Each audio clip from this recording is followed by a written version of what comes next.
ഹരേ കൃഷ്ണ. ഭൂലോക വൈകുണ്ഠമായ ഗുരുവായൂരമ്പലത്തില് ഇന്ന് ഉച്ചപൂജയ്ക്ക് ഗുരുവായൂർ ശ്രീലകത്ത് വിരാജിക്കുന്നത് അതിമനോഹരമായ ഒരു കുട്ടിത്തം തുളുമ്പുന്ന ഉണ്ണിക്കണ്ണൻ്റെ ഭാവത്തിലാണ് ഗുരുവായൂരപ്പൻ നിൽക്കുന്നത്. ഏകദേശം ഒരു വയസ്സ് മാത്രം പ്രായം തോന്നിക്കുന്ന പിച്ചുവെച്ച് നടക്കാൻ തുടങ്ങിയുള്ള ഒരു ഉണ്ണിയുടെ ഭാവത്തിലാണ് പൊന്നുണ്ണിക്കണ്ണൻ നിൽക്കുന്നത്. ആ കുഞ്ഞുണ്ണിക്കണ്ണൻ്റെ രൂപം ഭക്തമനസ്സുകളിൽ വാത്സല്യരസം നിറയ്ക്കുന്നത് തന്നെയാണ്.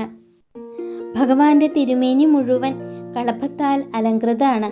ആ കുഞ്ഞു ശരീരത്തിൽ സ്വർണത്തിൻ്റെ പൊന്തളകൾ ചാർത്തിയിട്ടുണ്ട്.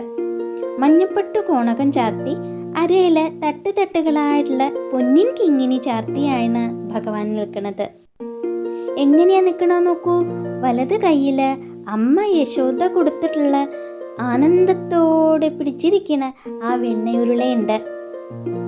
ഇടത് കയ്യിൽ നോക്കൂ, തൻ്റെ പ്രിയപ്പെട്ട ഓടക്കുഴല് മാറോട് ചേർത്ത് പിടിച്ചിരിക്കുകയാണ് ഉണ്ണി. യശോദമ്മ വെണ്ണ നൽകിയപ്പോൾ ഉണ്ടായ ആ വലിയ ആനന്ദം ആ കുഞ്ഞു മുഖത്ത് നല്ലോണം കാണാൻ പറ്റുന്നുണ്ട്. ആ മന്ദഹാസം ശരിക്കും നമുക്ക് കാണാൻ പറ്റുന്നുണ്ട്. കഴുത്തിൽ നീല നിറത്തിലുള്ള പുലിനഖമാലയുണ്ട്. കഴുത്തിനോട് ചേർന്ന് വളയം പോലെയുള്ള ഒരു ചെറിയ മാല ചാർത്തിയിട്ടുണ്ട്. കൈവളകളും തോൾവളകളും കുഞ്ഞു കൈകളിൽ ഭഗവാന് ചാർത്തി കൊടുത്തിട്ടുണ്ട്. നെറ്റിയിലും രണ്ട് തോളുകളിലും സ്വർണ്ണഗോപികൾ തിളങ്ങുന്നുണ്ട്. ചെവികളിൽ മനോഹരമായിട്ട് ചെവിപ്പൂക്കൾ ചാർത്തിയിട്ടുണ്ട്. ഭഗവാന്റെ ആ പാൽപുഞ്ചിരി തൂകണ മുഖം എന്തോരു ഭംഗിയാണെന്നറിയോ കാണാൻ. ഭഗവാന്റെ ശിരസിൽ തിരുമുടി മാലകൾ ചാർത്തിയിട്ടുണ്ട്. ഭക്തിയുടെയും പ്രകൃതിയുടെയും സംഗമമായിട്ടാണ് തിരുമുടിമാലകൾ. ഏറ്റവും മുകളിൽ 3 നിരകളിലായിട്ടാണ് തിരുമുടിമാലകൾ ചാർത്തിയിട്ടുള്ളത്. ആദ്യ നിരയിൽ വെളുത്ത നിറമുള്ള നന്ദ്യാർവട്ടപ്പൂക്കൾ കൊണ്ടുള്ള നിർമ്മലമായ ഒരു മാലയാണ്. ഇത് ഭക്തന്റെ മനസ്സിലെ ശുദ്ധിയെയും സമാധാനത്തെയാണ് സൂചിപ്പിക്കുന്നത്. രണ്ടാമത്തെ നിരയായിട്ട് വെളുത്ത പൂക്കൾക്കിടയിൽ ഇങ്ങനെ ചുവന്ന തെച്ചിപ്പൂക്കളും തുളസി ദളങ്ങളും ഇങ്ങനെ ഇടകലർത്തി ഉണ്ടാക്കിയിട്ടുള്ള ഒരു മാലയാണ്. തെച്ചിപ്പൂവ് ഭഗവാന്റെ ചൈതന്യത്തെയും തുളസിപ്പൂവ് ഭക്തിയെയാണ് പ്രതിനിധീകരിക്കുന്നത്. മൂന്നാമത്തെ നിരയിൽ നോക്കൂ, ഒരു വർണ്ണാഭായ മാലയാണ് മൂന്നാമത്തെ നിരയിൽ ഭഗവാന് ചാർത്തിയിട്ടുള്ളത്. കഴുത്തിൽ ചാർത്തിയിരിക്കുന്ന മാലകൾ വെറും ഒരു മാലയല്ല, അത് വനമാലയാണ്. ഉണ്ടമാലകളാണ് ഭഗവാന് ചാർത്തിയിട്ടുള്ളത്. നല്ല നീളത്തിലുള്ള വനമാലയാണ് ചാർത്തിയിട്ടുള്ളത്. കുഞ്ഞിക്കണ്ണൻ്റെ രൂപത്തിന് അനുയോജ്യമായ രീതിയിലാണ് ഇന്നത്തെ ഉണ്ടമാലകൾ കെട്ടിയുണ്ടാക്കിയിട്ടുള്ളതും ചാർത്തിയിട്ടുള്ളതും. ഇതിൽ വെളുത്ത പൂക്കൾ ധാരാളമായിട്ടുണ്ട്. കൂടെ തുളസിയുണ്ട്, തെച്ചിയുണ്ട്. ഇങ്ങനെ ഇടവേളകളിൽ ഇങ്ങനെ കോർത്ത് ഉണ്ടാക്കിയിരിക്കുകയാണ്. വെളുപ്പ്, ചുവപ്പ്, പച്ച എന്നീ നിറങ്ങളുടെ ഒരു സംഗമമാണ് ശ്രീലകത്തെ വിളക്കിൻ്റെ പ്രഭയിൽ അത്ഭുതകരമായ ഒരു കാഴ്ചയായിട്ട് കണ്ണൻ്റെ കുഞ്ഞു മാറിൽ ഇങ്ങനെ വനമാലയായിട്ട് കിടക്കുന്നത്.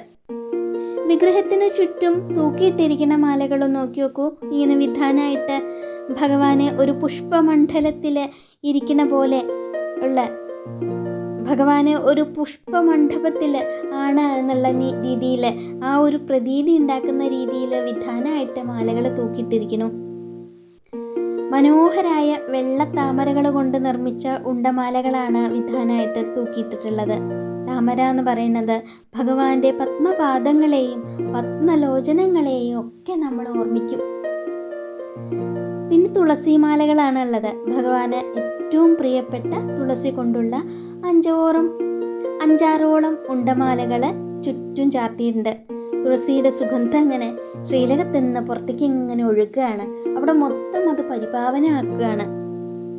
വെളുത്ത പൂക്കൾ എന്ന് പറയുന്നത് സത്വഗുണത്തിനെയും, ചുവന്ന പൂക്കൾ രജസ്സിനെയും, പച്ച തുളസി എന്ന് പറയുന്നത് പ്രകൃതിയെയുമാണ് പ്രതിനിധീകരിക്കുന്നത്.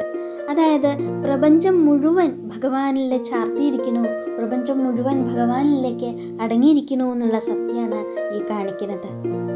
ഓരോ പൂവും ഓരോ ഭക്തൻ്റെ പ്രാർത്ഥനയാണ്. ഭഗവാൻ ഈ പൂക്കളെ തൻ്റെ മാറോട് ചേർക്കുന്നത് ഭക്തന്റെ സ്നേഹം സ്വീകരിക്കുന്നതിന് തുല്യാണ്. ഭഗവാന്റെ തിരുമുടിയിലെ പൂക്കള് വാടിപ്പോയാലും അവിടുത്തെ ദിവ്യ ചൈതന്യം എപ്പോഴും പുതുമയുള്ളത് തന്നെയാണ്. ഇത് ലൗകികമായ സൗന്ദര്യത്തിനപ്പുറത്തുള്ള ആ നിത്യസത്യത്തെയാണ് നമ്മളെ ഓർമ്മിപ്പിക്കുന്നത്. ഭഗവാനെ ഒരു ചെറിയ കുഞ്ഞായി കാണുന്നത് ഭക്തന്റെ അഹങ്കാരത്തെ തന്നെ ഇല്ലാണ്ടാക്കാണ്. ആ കുഞ്ഞു രൂപത്തെ വാരിപ്പുണരാൻ തോന്നുന്ന അനുഭൂതിയാണ് ഓരോരുത്തർക്കും, അവിടെ ചെല്ലുന്ന ഓരോരുത്തർക്കും ഉണ്ടാവുക. ഇത് കേൾക്കുന്നവർക്കും അങ്ങനെ തന്നെ ആയിരിക്കും. ഭഗവാനെ ഒന്നെടുത്ത് കൊഞ്ചിക്കാൻ തോന്നുന്ന ആ ഉണ്ണി രൂപത്തിലാണ് ഭഗവാൻ നിൽക്കുന്നത്. ഭഗവാന്റെ കയ്യിലെ വെണ്ണ ശുദ്ധമായ മനസ്സിനെയാണ് സൂചിപ്പിക്കുന്നത്. എത്ര ഇഷ്ടമാണെന്നറിയോ ഭഗവാന്? ആ ശുദ്ധമായ മനസ്സാണ് ഭഗവാൻ ഇഷ്ടം. നിഷ്കളങ്കമായുന്ന ഭക്തിയാകുന്ന വെണ്ണ ഭഗവാൻ എപ്പോഴും സ്വീകരിക്കും എന്നുള്ളതാണ്. ജീവാത്മാവാകുന്ന മുളന്തണ്ടിനെ ഈശ്വരൻ തൻ്റെ അധരങ്ങളോട് ചേർക്കുമ്പോൾ അതിൽ നിന്നുയരുന്നത് പ്രണവനാദമാണ്. ഓരോ ഭക്തനെയും നോക്കി പ്രത്യേകം പുഞ്ചിരിക്കുന്ന ഭഗവാന്റെ ആ കരുണാർദ്രമായ കടാക്ഷം നമ്മുടെ ദുഃഖങ്ങളെല്ലാം ഇല്ലാണ്ടാക്കും. ഭഗവാന്റെ നാമം ജപിച്ചുകൊണ്ട് ആ പാദങ്ങളിൽ സർവവും സമർപ്പിച്ച് നമുക്ക് പ്രാർത്ഥിക്കാം. നാരായണ നാരായണ നാരായണ, കൃഷ്ണ ഗുരുവായൂരപ്പ.